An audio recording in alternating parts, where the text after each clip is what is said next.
classroom of the future. My name is Bill Grove.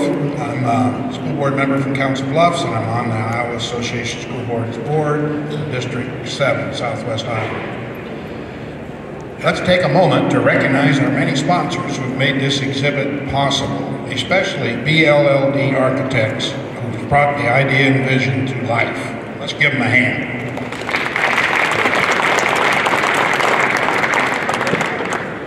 This full-scale model of a classroom of the future replicates the collaboration between the architectural team and the Charles City Schools. Utilizing design think, an innovative approach that enlists teachers and designers, this group, including a board committed to the project, was able to reimagine the educational environment to provide a flexible framework for a multitude of teaching and learning methods. We are very fortunate to have this group with us today. Help me welcome our presenters. Charles City Schools, Scott Dyke, Board President, on the end there on the right. Lorraine Wittering, Board Member. Dan Cox, the Superintendent. And Justin DeVore, Communications and Community Engagement Coordinator. He's over here somewhere, doing his thing like he's supposed to, right? And then Sam Johnson and Gene Underwood from BLLD Architects, these two here. So take it away, Gene. All right. Thank you very much, and good morning. People have always wondered and longed to know what the future looks like. It captivates our imagination.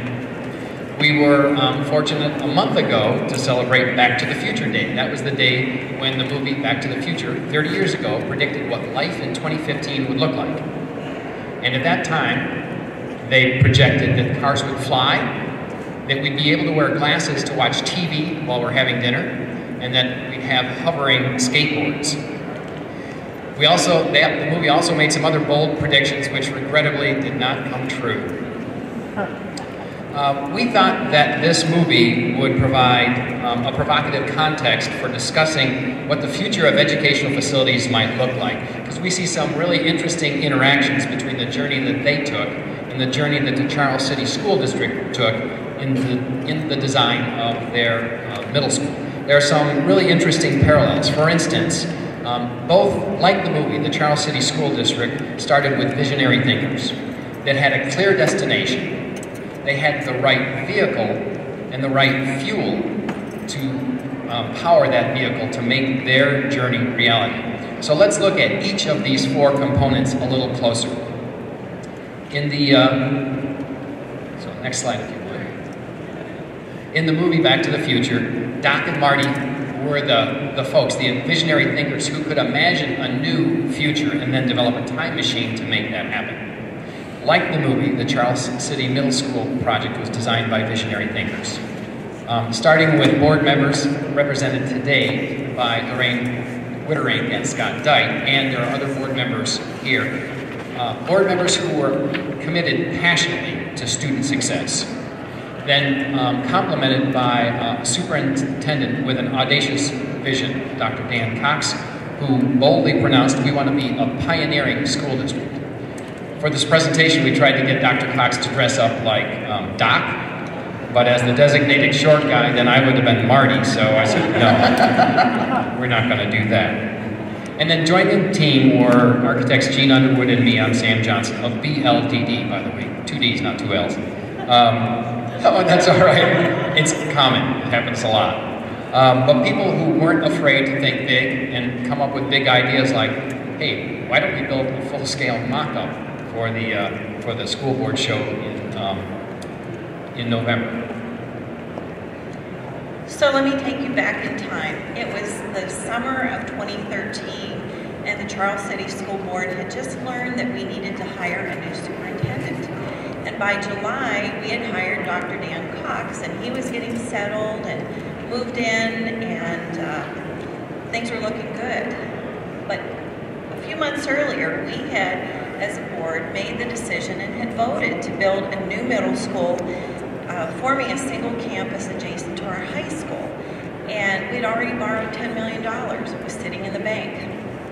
Well, then along came our school board election, in which 4 of our 5 board members were swept out, with 4 new board members in, with a clear mandate from the people we want to save our old middle school. They wanted nothing to do with the new middle school. And so, we began a journey of trying to figure out what to do. So on the day after the election in September of 13, Dr. Cox had announced to the community that all plans and processes for the construction of a new middle school were put on hold because he had 4 new people who were not going to let that old building go and we were going to remodel it. 2 days later, I met for the first time with Dr. Cox in his office and made sure to point out to him that we were elected to save that building as a school, and he just needed to get that through his thick head. I didn't care he was a new superintendent. We were staying in that building and we were never leaving because that had been our school for 80-some years, and it was solid and constructed, and it would be there another 80 years. So let's just start moving on with renovations. But wait. Wait for what? What about the cost effectiveness of a single campus? What about the savings of shared space? We've been in that building for years, Lorraine. Why do we need to leave? No, it's we just can great. repurpose that building. We can find another Yes, use we're for going it to in the put 4 community. grades in it. No. We need something new. Think about technology. What do you need stuff. new? Everybody needs new. No. No, We need technology. old is We fine. can't even get technology to string through that building. Technology? We've had blackboards for 100 years. Why do we need technology? They still do make chalk, Lorraine. Oh, come on now, Scott. Think of how technology has changed and how that's going to impact student teaching and learning. Look, you're just one person that's left. There's 4 new people. We're going to take control. Just relax. No, we need a school for the future. We need a school that's going to be serve right here kids at 500 for North their Grant. future. So welcome to your first superintendency, 50 days onto the job.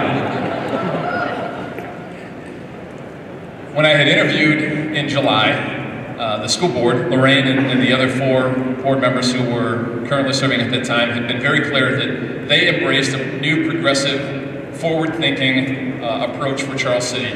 And that's what attracted me to the position. I'd been really selective in applying. I currently was serving as a middle school principal in Waterloo. So accepted the position, embraced the concept of let's create a destination school district, let's be forward thinking. I had been out to High Tech High and visited 6 or 7 of their campuses in Chula Vista and San Diego, and had really come to embrace a new thinking for students, and that's what I was excited about. So election, put things on hold, and to the credit of the 4 new school board members who were elected, they agreed to say, let's just let some dust settle. Let's let some hard feelings start to mend, and let's take a couple of months and not do anything. And we got to about this point, about November of 2013, and I said, would you go see new construction with me? Can I take you to some schools that are brand new? Can I take you to some schools that are renovated? And let's go look and see what makes more sense. Is it renovating the existing middle school, or is it to build that new single campus? And they said, okay, we'll go.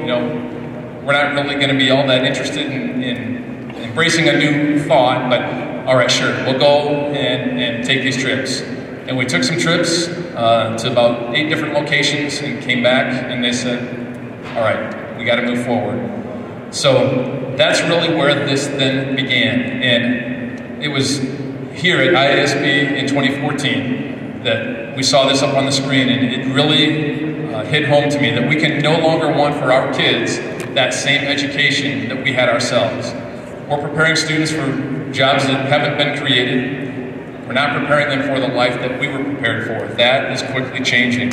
And so we involved BLDD. We started things back up with them, and we started really working. The fuel for us was working with teachers, working with students, working with our stakeholders, and this is where Sam will take it from there. And given the background that the school district had experienced, the vehicle for that success was a process that is called design thinking, and this is a new process that's got some really compelling results. It emphasizes some key components: empathy, to build a stronger understanding of what the spaces are to be used for, ideation where teachers and designers co-author a solution, prototyping and testing to make sure that a new idea can actually function. Design thinking allows us to imagine smarter solutions.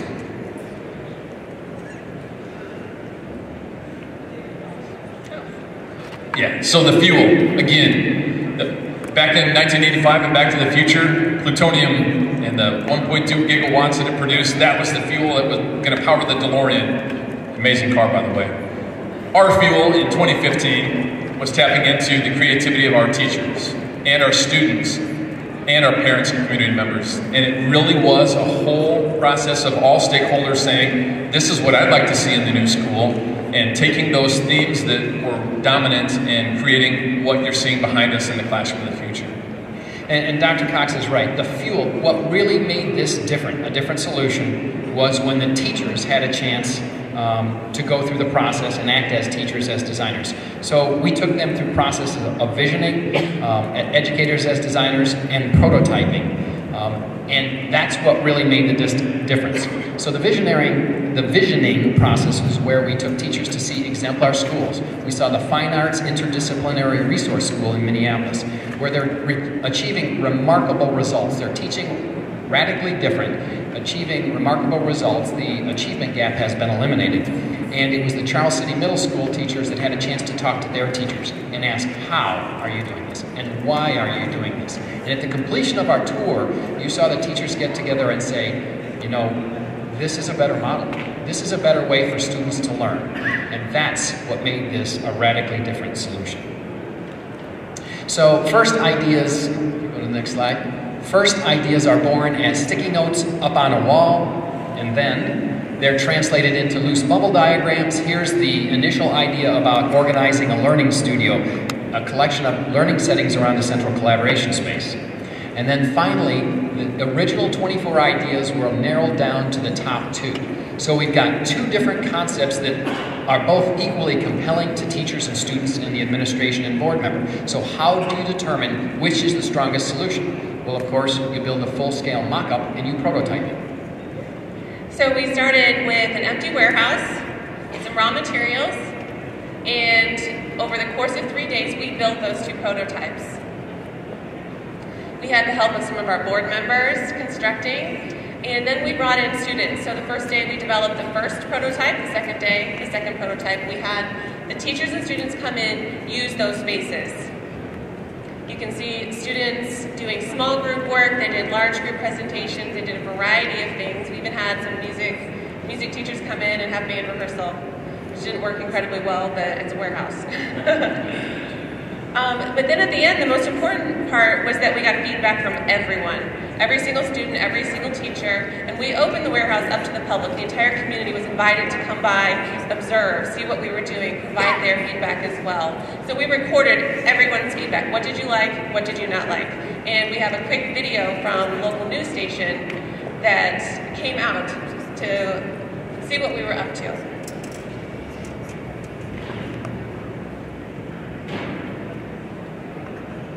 Took you to the scene on Friday in Charles City. You got out the shovels, and the school district broke ground on a new middle school. Now the architect firm is doing something a little bit different. They're actually asking students and teachers for help designing the new structure, and they're doing it in a very untraditional way. KIT News 3's Emily Boster stopped by to see how that is being done.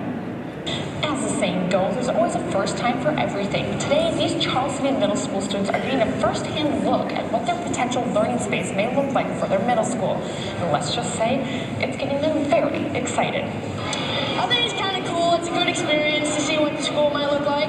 Donovan and his fellow classmates are learning in a brand new environment. They're sitting in a prototype of what classrooms, science labs, and other learning spaces could potentially look and feel like. 7th grade teacher Erin Lyman says it gives her a better idea of how her lessons will work as well. We have been kind of hesitant to know what the learning studios are like when we are teaching, and this is a great experience for us to learn how the spaces are going to be used and what we need to do as teachers to co-teach and work together to help our students learn the best they can. This is brand new for us. We've been compelled by some things that we've been reading about reinventing the process of invention. and involving teachers as designers. Johnson is a designer who will be laying down the final plans for the middle school. He says seeing this first-time experiment work is a moment he'll never forget. I love seeing the energy. I love seeing the kids gravitate to spaces. The space tells you what you're supposed to do with it. We haven't explained any of this, and kids immediately go to a space, even though, look at these walls. This is not finished, but they can feel what they're comfortable in. After today's event, they're going to have teachers and students fill out what they liked and didn't like so much about today's learning space. And from there,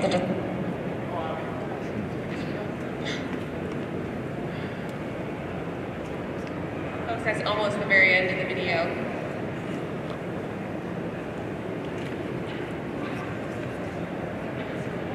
All right, so the question you ask at the end of the day is, which one did they like? We built two, right? Well, it ended up being a hybrid of the two plans. We took the best parts out of each one and kind of combined them together into what you see here in this image. The red, and I'm not 100% sure this has a pointer on it. It does not. The red section up at the top shows the plan. That's the section of the Learning Studio that we built here for you today. So it includes a design lab, the flex lab, a camp, a cave, and a wet prep area. And Sam's going to get into the details of this in just a second. Looking at the overall, how does the Learning Studio fit within the overall concept for the middle school building? This just gives you a quick look at the overall floor plan. On the upper right is 2 learning studios. On the second floor above is 2 more learning studios. So the facility is from 5th through 8th grade. To the lower left is the main entry, the gymnasium, a lot of other support spaces. So here's the concept.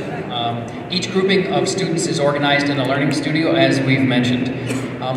We imagine that as you walk through this space, or as you've listened to this presentation to this point, you still are wondering, well, what makes this the classroom of the future? Why do we think this is the classroom of the future? It's a complementary learning setting organized around a central collaboration space. So imagine the learning environments for the last 200 years, where rooms that were similarly shaped, typically rectangles, were organized in rows on either side of a corridor, and where students learned by sitting passively as teachers instructed. Student movement through the building was linear, as if they were product along an assembly line. Now look at this model. This is a model that's radically different. This is where spaces are named and designed for the activities that occur within each space. Not for the content, not for the subject, but for the activities that occur within each space. This is where student learning is active, where they learn by doing. This is an environment where student movement is non-linear. And finally, this is an environment where spaces are scheduled collaboratively by teachers, because no teacher is assigned to an individual space. No one owns a space. They work together to plan the use of each and every space. And so we're going to take you on a virtual tour of the spaces, starting with the gather space. You are actually sitting in the gather space, doing exactly what the gather space was designed for, large group instruction. But unlike corridors that are vacant when the bell rings, this is an active learning environment.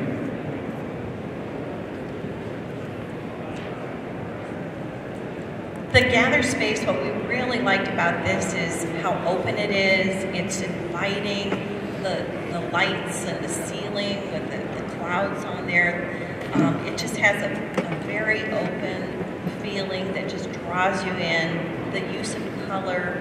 It's a space where kids can gather with teachers to hear, a variety of different topics. So it can be used by the whole class, the whole grade class that will be in there, which will be about 150 students.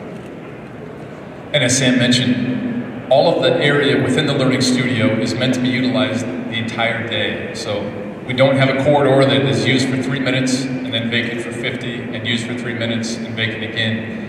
As students are in the learning spaces, the classrooms, they can also then come back out for small group work at tables. You can have the whole group together, because sometimes you just need to talk to the entire 7th grade or 6th grade and have those meetings. It's also a performance space. It could be a school board meeting space for us as well. So multiple uses. And after school hours, it also can be for community as well.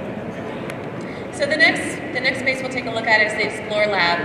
So This really isn't your typical science lab. It's meant to be a lot more than that and host not just one subject topic, but multiple subject topics. A few key features that are in the Explore space is a large wall of storage with mobile marker boards. So you'll see that in this design space as well has the same concept. So storage for individual student project work, you can put them in bins. Every student has their own bin. They can pull it out when it's time to do that lesson.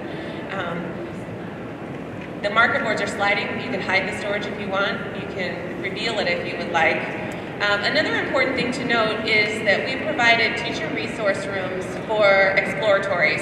So for family and consumer science, industrial tech, art, music, those teachers that have a lot more equipment and special things for their instruction, they have a resource room in a different part of the building. It's very nearby, but it's a designated space for them. They have a mobile cart where they can take what they need for that lesson or that unit into the space. So we have some in here that you can take a look at as well.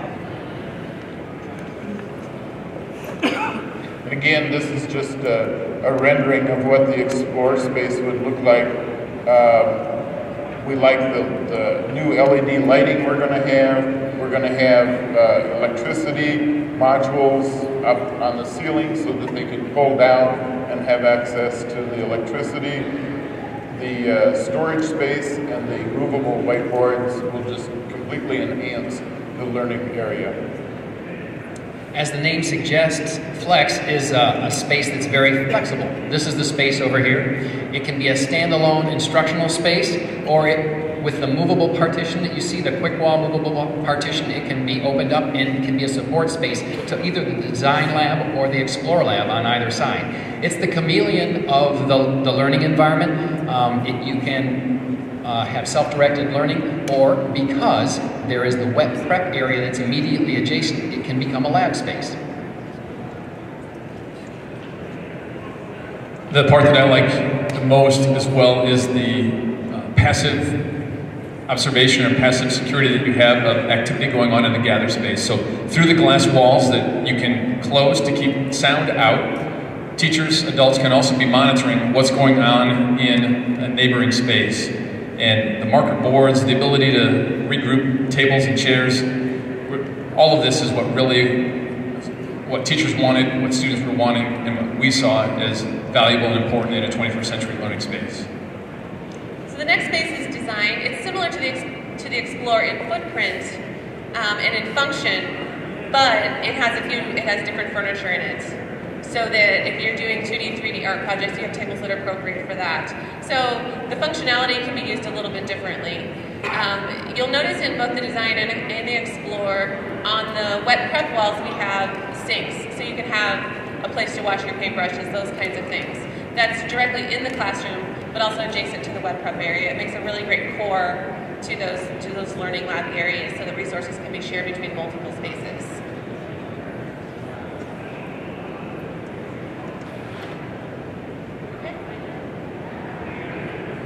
The wet prep area is the area adjacent to both of the labs, the Flex lab and the Design and Explore labs, that allow all the wet preparation required for any experimentation. You can close the doors and hose the thing down if you've had an accident or a really interesting experiment. There are sliding glass windows that allow you to hand out and deliver instruments and those sorts of things to prepare in the adjacent areas. So the camp space, which is right here behind me, is meant to be a small group area, technology rich. As you'll see, we have some technology in there right now. This allows students and staff to be able to do video conferencing, to do individual instruction, one-on-one teaching with students. So if you need a little bit quieter space to do that, you have that available to you.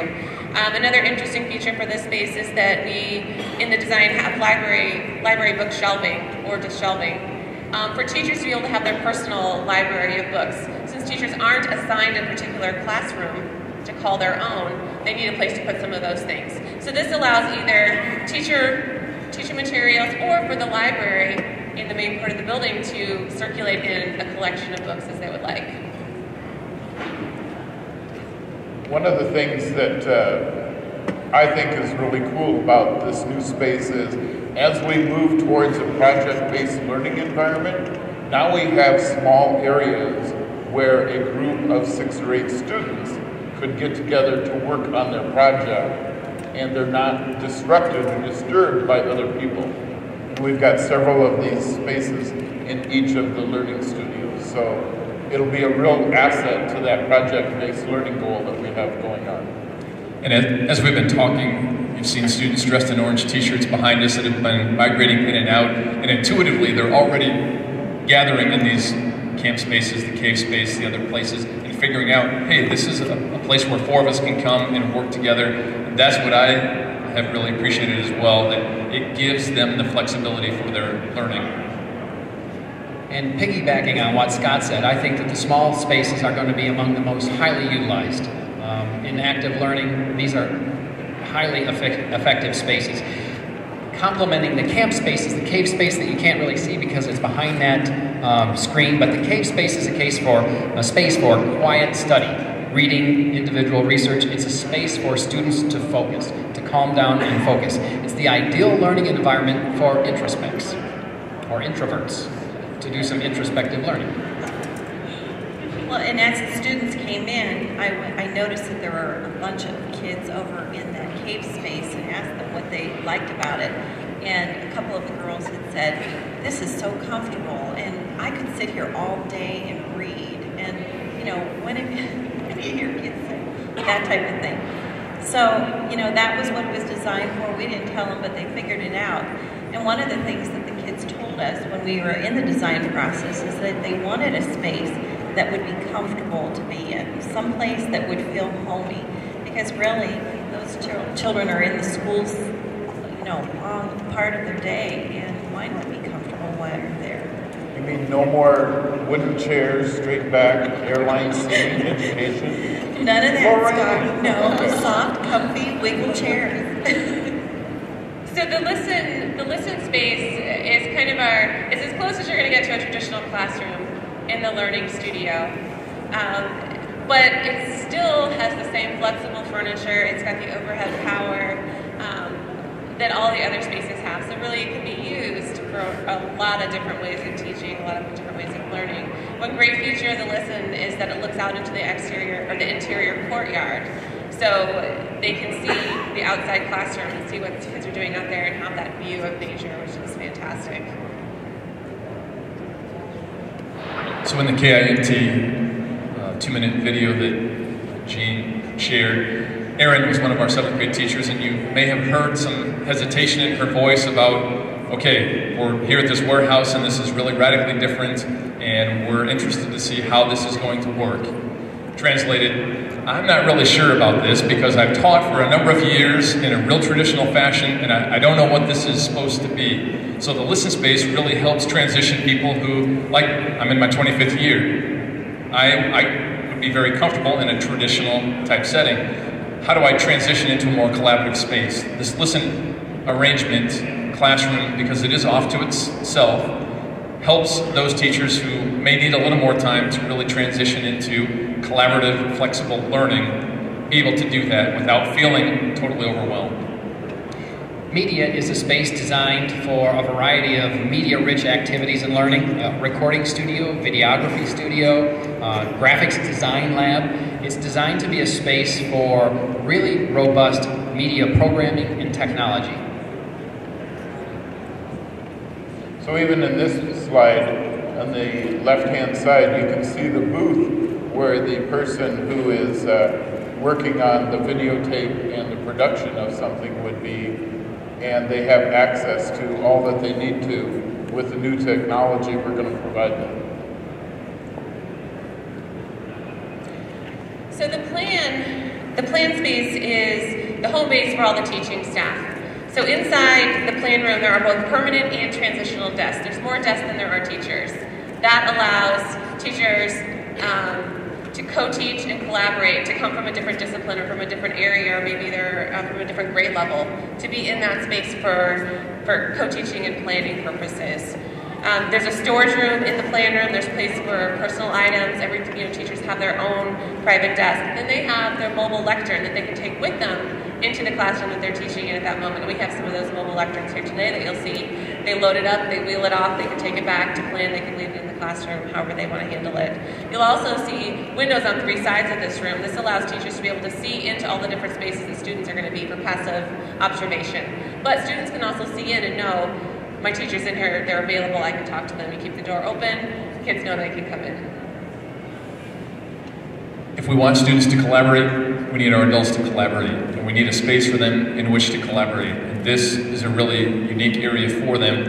And if we're going to be true about Mrs. Smith doesn't own the listen room and Mr. Jones doesn't own the design room, then we have to have a space where they can have a home base and plan and collaborate and figure out today who's in which space and for what purpose and how are we doing this collectively as a team instead of working in silos. Students with special needs are fully immersed throughout each of the learning studios, but each of the learning studios is also outfitted with resource areas for to meet the individual needs of students with special needs. This is me still. Okay, so that's an isometric view of what it looks like. Again, complementary resource spaces to serve instructors and students as they learn throughout the day. So the parallels, again, that we wanted to bring to your attention between the two journeys is that they were both led by visionary thinkers who had a clear destination. They had the right vehicle, and most importantly, the right fuel to make their journey a reality. You know, there's some interesting things when you go back and look at the Back to the Future movie. The interesting thing about projecting about what will happen in the future is sometimes it accelerates the development of those actual inventions. For instance, you can see at the top screen they talked, and now we have Skype. The glasses where you saw TV, now we have Google Glasses, and the hoverboard on the left. I'm told that the picture on the lower right is some fancy skateboard thing with Justin Bieber in New York City. And to wrap things up, that's what we're hoping that this mock-up and this presentation will help people understand, is that, you know, when you have a chance to imagine what the future will look like, you will accelerate its development. We're hoping that this Classroom of the Future mock-up inspires people to think about the best ways that learning environments can be designed to meet the needs of their student learners, because after all, the future of your students is now. And we'd love to entertain any questions immediately, yes.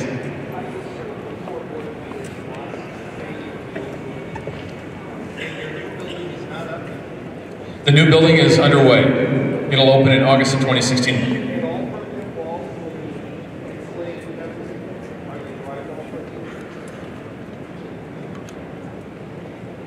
Yes, we're meeting the most current energy codes for everything. The interior is a combination of both concrete block walls and then also gypsum board on metal stud walls as well. The construction that you're seeing behind you is simply for exhibit purposes. There are no mesh walls and no exposed, wood lumber, those kinds of things.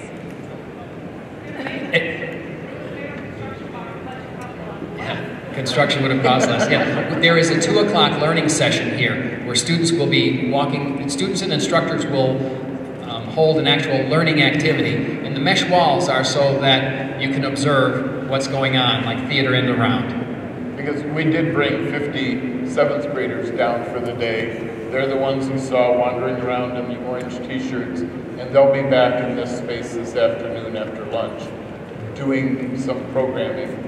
And you'll be able to watch, learn, and listen from them as they move around in the space.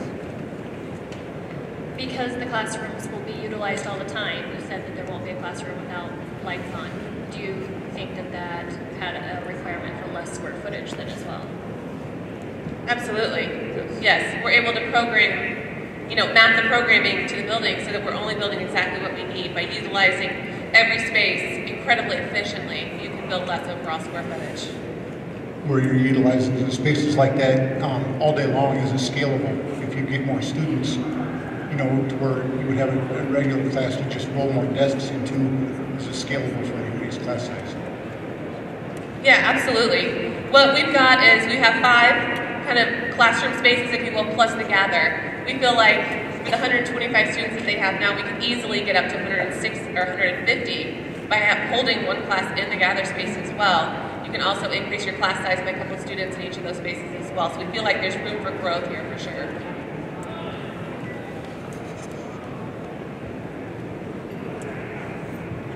That was a very interesting presentation. Does this have any implications for the number of number of teachers? Does that affect the ratio and so forth? This kind of a learning environment? We'll have the same number of teachers that we had currently in the middle school into the new one. So I don't know that we're going to, One of the things that was really interesting about the tour to the Fair School in particular, or the School of Environmental Studies as well, was that rather than one teacher for 25 students, what you had is you had teachers handling a cohort of students. So one of the things we were able to see, as Dr. Cox said, same number of teachers, but they're working on their strengths. So there was a whole group instruction that was a lecture that was being facilitated by 2 instructors, while other instructors worked to meet the special needs of individual students. So instruction looked a lot different. People worked, so you could differentiate instruction. You have the folks who can handle the lecture, who are good, who are, their strength is being energetic and presenting, and then you had the other folks that were able to meet students where they were and provide the just-in-time instruction.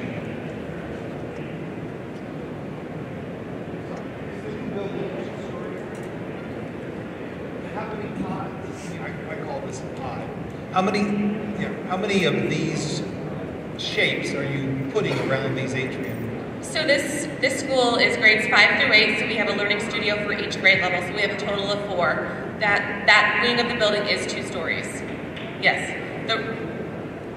The other wing is the gymnasium, the commons, the library, those kinds of functions. Correct.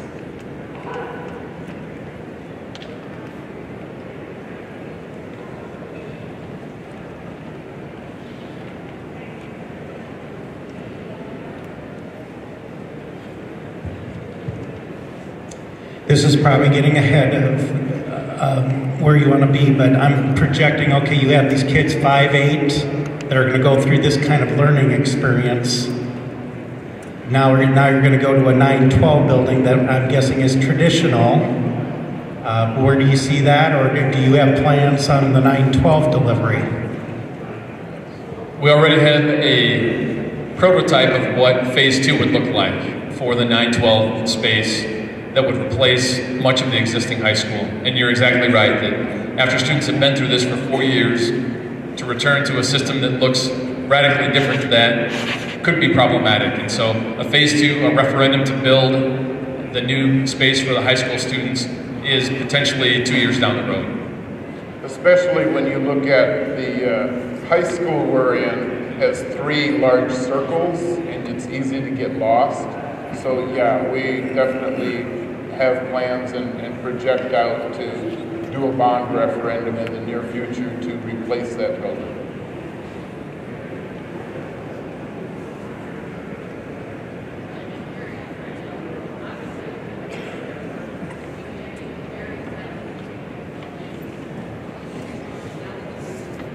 Changed and you've gone back to doing the new building. Is there a lot of community support for this? There is, and that's a great question. And if 4 new members were elected in 2013 with a mandate, then how is this project still moving forward and what's been the community reaction? We had another slate of 3 candidates on a very strong Save the Middle School platform this September, and they were defeated 2-1 by the incumbent school board members. And 4-1 on the 2-year term that Lorraine ran on, 2,000 to 335. So the answer is that the community has, because there is a plan to preserve the building, and that was really the issue, is they didn't want to see the building knocked down. So the current existing 1932 middle school, so with a plan to maintain that building for community use, they have really come around on, we do need something different for the education of our students, and that's been the focus. And that was the biggest struggle, was getting away from saving a building to saving the education of our kids.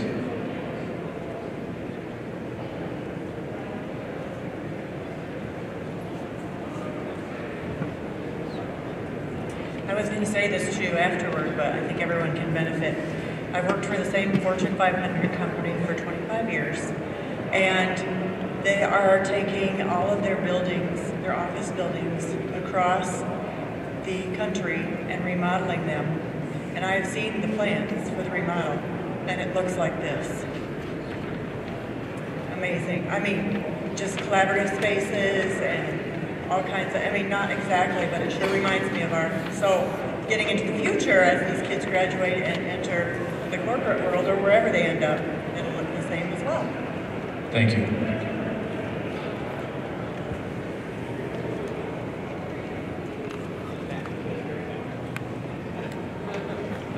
Come on down. So the space that you built in the warehouse seemed like a great marketing tool and a great hands-on opportunity. At what point in the process, and I may have missed that, was that done before or after you passed the referendum? And then also, how do you think that helped implement the vision within the community? I'll answer the first part of the question. We are using our sales tax and PEPAL money to construct the new middle school, so it has not gone to a referendum on that. And the second part was we did the design day down at the warehouse a year ago, and so that was all part of moving forward. And even though we had the school board election then 8-9 months later, again, the resounding answer has been yes, that we are on the correct path, or the path that the community will embrace. And one of the things, part of what we did as part of the process was we met with community members, the parent groups. We met with local businesses, we met with students, we met with teachers, we met with the administration, we met with all the different stakeholders within the community. We did the exemplar tours because we wanted the teachers to tell us what they wanted and to tell the community what they wanted.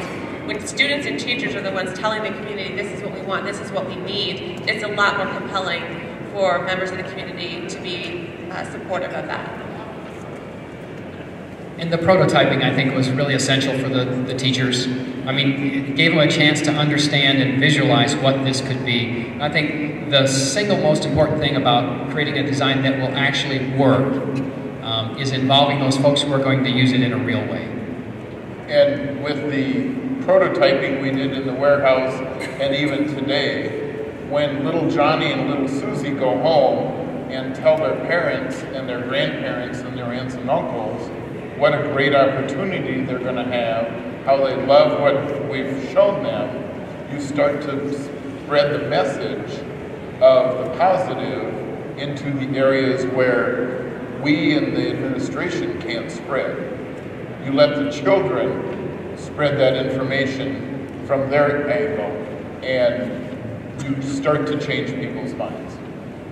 Well, and as Jean had said, we did include the community in every bit of it. And I remember going back to some of those new construction builds and some of the folks who did get you elected to save the old middle school came along. And it was very enlightening for them to see, just what new construction and what new classroom space and commons look like.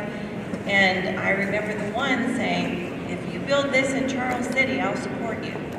So it was very telling and very enlightening for them. But you have to remember, Lorraine, I am saving that building because we have a developer in town who has offered to purchase it and maintain it and turn it into apartments and condos on one end, and on the other end turn it into a nonprofit so that the gym and the pool area could continue to be used by the community. So even though I'm not saving it as a school, I am keeping the lights on and saving the building for the future of our community. Okay. It's been a long 2 years to get to that point. Construction will be complete next summer, 2016. So they'll be starting the 2016-17 school year in the new facility. You started moving dirt June, July. Yeah. We're going to be in time for school to start next fall. Well, let's give the Charles City Group and BLDD architects a big hand. Be sure to leave your evaluation sheets just on your chairs, please. And thank you, panel. This is a great collaboration. You modeled what you're building here. or another grouping, because again, as we transition into what the classroom of the future looks like and what education looks like, it isn't based upon what year you were born, but more in how you're progressing with your learning. But just talking in a 7th grade term, we've got a large area where we can bring all 125 students. And then we have the different classrooms that will support that learning. So if you came at 11, you kind of saw that diagram. I don't have one here. Head to our website, you can see pictures, or BLDD Architects, they also have it uploaded there. The spaces that we are creating for our students, grades 5, 6, 7, and 8, are very flexible. So there's a large area for like an entire grade level. There are smaller areas that can accommodate 1 to 3 students. Over here in the cave, behind that screen, we already have some students utilizing that space. Directly behind me would be a campfire, like a 6 to 8 person area. And we've got students here in a group working there, a media-rich environment where you can video conference, where you can work on collaborative projects. And that's really what we're transitioning to as well. Our new building supports a new way of interacting for our teachers and our students. So unlike the days when I grew up, when you grew up, teacher in the front, sage on the stage, providing instruction, kids writing notes, and then moving down the line and repeating that process, this is really a collaborative area for kids in which to engage. Teachers to work collaboratively, students to work collaboratively. Again, large all the way down to really small. The building will open in August of 2016, and we are excited to have our students here today so that you can see what does this look like and get a feel for it, rather than just seeing something on paper and in theory. This is your opportunity, again, and in just a minute I'll invite you to come up and walk around and walk through, touch, feel, experience, ask questions. There's a QR code over here on the screen that takes you to a Padlet. So if you have the ability to scan that, you can text your question right to the Padlet, we'll answer it. At 2:30, we'll reconvene back here in this space. Mr. Rick Gable, our middle school principal, and I will entertain questions from you, but feel free to ask questions of us or of any of the other Charles City folks involved here over the course of the next 30 minutes. So the walls are mesh here for you to be able to see through. Obviously, when the building is constructed, they won't be made out of mesh. But this is your chance to walk and kind of see from the outside, how does this space work? How is teaching and learning taking place? So this is the part where I invite you to come forward, walk around the learning studio, walk through it, and just observe and get a feel for what this classroom looks like. And we'll reconvene back here at 2:30. Invested in professional learning of our teachers. We have 7 full days of professional learning just this school year alone that we can focus on project-based learning, which is what we're transitioning to with our secondary staff, as well as how do you integrate a space like this? How do you collaborate? How do we embrace something that looks really different than what we've been used to teaching in for 5, 10, 25 years? We sent 2 teams of teachers and the middle school principal up to Minneapolis area on a week ago. And that is not our first visit. We were sending teams of teachers up a year ago to just get them thinking about, all right, what does it look like? Because we know the importance of show them. So take them to a place where it is open concept, where people are really collaborating, where it's more interdisciplinary. Let them see it, let them ask questions of those teachers, let them come back and start to generate ideas. So we are investing in them because we want this to be successful. Unlike the open concept elementary schools and other schools that were built and then after a couple of years walls went up and it just became traditional again, we are being intentional about making sure that teachers have the training that they need to be successful in this space. Rick, anything to add? All right.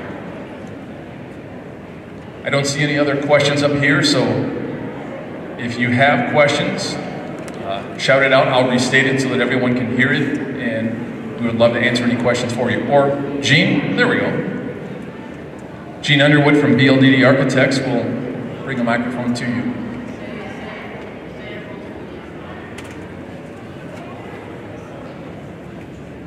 Thinking about square footage, have you increased, like on a per student basis, the square footage? No, we are in a gigantic building right now. 160,000 square feet is our current middle school.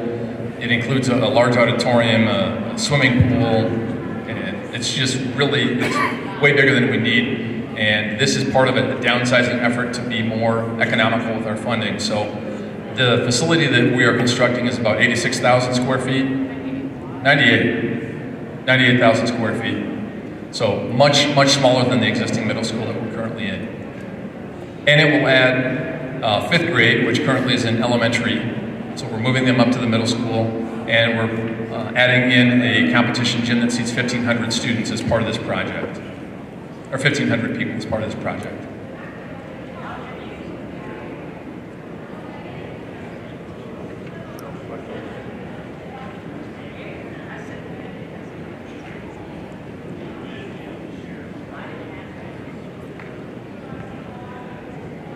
I was just wondering, like in the music spaces in the middle, do you envision being able to share those amongst multiple grades, or are you going to keep them? We, both. We're attaching this new middle school onto our existing high school, so we will do the majority of our music down in the high school space, but we have the ability to do smaller groups in the media portion up here on the layout. So small ensembles, choruses, that kind of thing, up to probably 20 people. But for all of our large group activities, they will just walk down the hall into the high school music space and utilize those rooms. Question in the back.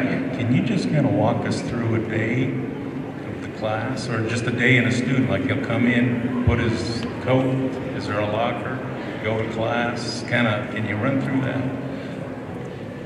A little bit. But we're still developing what that will look like. So up here in this gather space where you're sitting, you'll see a bunch of portable locker areas that kids can put their books away, coats, that kind of thing, and then it can be moved out of the way. We are talking through, and maybe Rick would be the better one to answer this, whether we start each grade level in the morning with just some team building and announcements and that kind of thing, and let them know, all right, here's where Mrs. Bailey is today, Mrs. Holub, Mr. Ritter, etc. But I don't know that we are to that point yet in this process. We're just starting that discussion on how we're going to start the day and what's going to happen. Like Dr. Cox said, team building. We definitely recognize the fact that we need to probably flip our schedule. We have team time at the end of the day now. We probably need to have that at the beginning of the day so kids have their marching orders, so to speak. They know where they're going to report, what they're going to do throughout the day, reminders, this and that, and then they can break out and get some personalized learning, direct instruction if that's what needs to happen at that particular time, or move into group work, whatever they need, whichever way it needs to go for that particular student. But again, very, very individualized, personalized for our students. My question is similar to the ladies. The first one about square footage. You answered it in regards to your previous space. I'm probably thinking about it more from the architect's perspective. Do you design it with more square foot per student than a traditional one, or is it less, not in comparison to your previous footprint? I'll let the architect behind you address that one. Let me step out here. So no, it's a similar square footage as you would have for a traditional school per student. It's just the way that we use the space is different. Instead of having long corridors for circulation, you use that space in the gather for education space.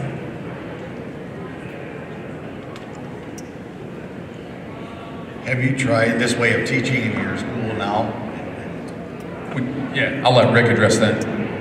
The best example I can give you is it was on a Monday afternoon, 4 o'clock, teacher was still there. It was after 4 o'clock, she was still working. It's one of our teachers that's here now. I said, how'd your day go? She said, kind of crappy. I said, what's the problem? She says, I didn't have my block time. And what a couple of these teachers had done the previous week, the previous 6 days, they had taken their students and gone to a larger area, the cafeteria, and when the cafeteria was being cleaned after lunch, they didn't know what to do. They said, what do we do? Well, they just went down the hallway. They had class down the hallway.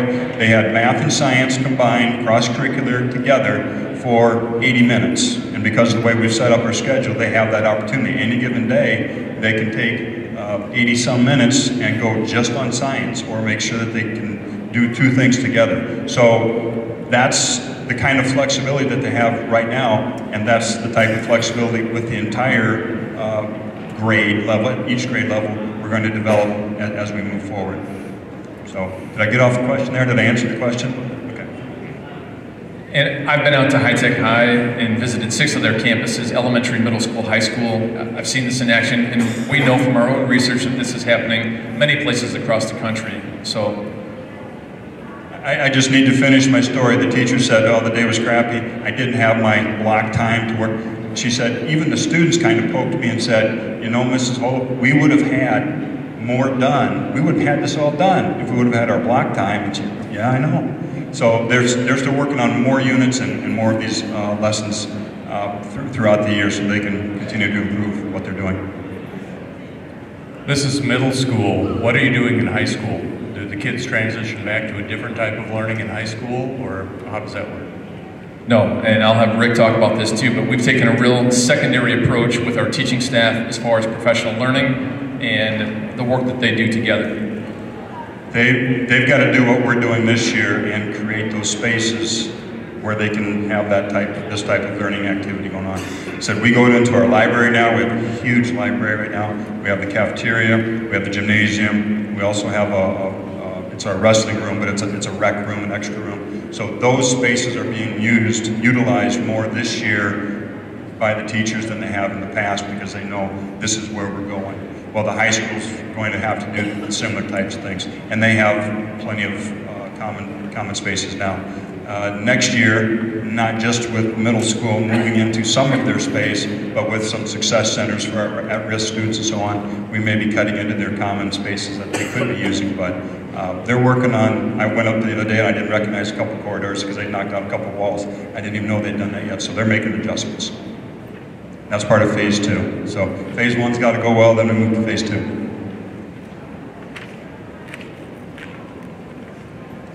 Other questions? How are the kids receiving it? Yes. So this project base, are your teachers writing the integrated curriculum, designing the lessons? This sounds a little bit overwhelming to me for your teachers. So how are they doing that and making sure that standards are being met? They've been great. Yeah, I can say that too. Great doesn't equate to easy by any stretch of the imagination. It's been a hard process. We've dug back into directly first part of last year and still to now, breaking down the standards. What's going on? What do we have to do to breach each of these standards? And then through project-based learning, again, is incorporating, and we were talking about this before, incorporating, let me go back to improve student involvement and their attention and their ability to be engaged. We include a lot of student voice and choice. That's what we're promoting so that the students stay engaged.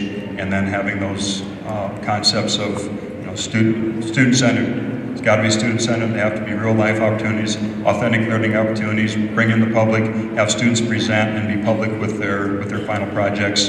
And throughout the entire project, don't just wait till the very end to have a culminating project. Have those culminating projects and opportunities throughout the entire unit. So it's been a long process. Every Wednesday and the seven full days that we've created in our schedule for this year. Moving to hours was a great move. How have the students and parents react that are taken to it? Well, you can see how the students have taken to it very well, so that's our best testament to it. And parent reaction? Parent reaction would be the same as here, some with questions, and some, once we have the conversation, say, oh, I get it, it makes sense. I hope we can continue. But that's been part of the process, is let them know what we're doing so that they understand why we're taking 5 more days or 4 more days of professional learning, full days. So, great question. And really, at the end of the day, kids who are happy and engaged at school all day go home and are sharing those stories with their parents. That's what parents want. It's a happy, engaged child during the day who's learning something. I don't see any more questions, but just walking around here was very pleasing for me to see students were saying, they were writing on the walls, I love this place. I want this to be my school. I could live here. Okay, that's great on the surface. What are they really going to learn? That's going to be the real thing, but having that mentality. I hear about other schools that build, districts that build new schools, and all of a sudden they've changed the mentality of their district and they're achieving a little bit better. That's awesome. I also like, I'm not saying we're going to have these here. Kids really like them, Dr. Cox, school board. And I don't know what they're called. I even asked our expert architect what they're called. She didn't know exactly, but it doesn't matter what they're called because the kids already call them the bathtub. I'm going to the bathtub, so awesome. Thank you. Rick's going to stick around for a while and answer additional questions. Please feel free to contact us over the course of the next school year, Charles City Schools. All of our information is on our website, and thank you so much for joining us today for this presentation. Thank you very much.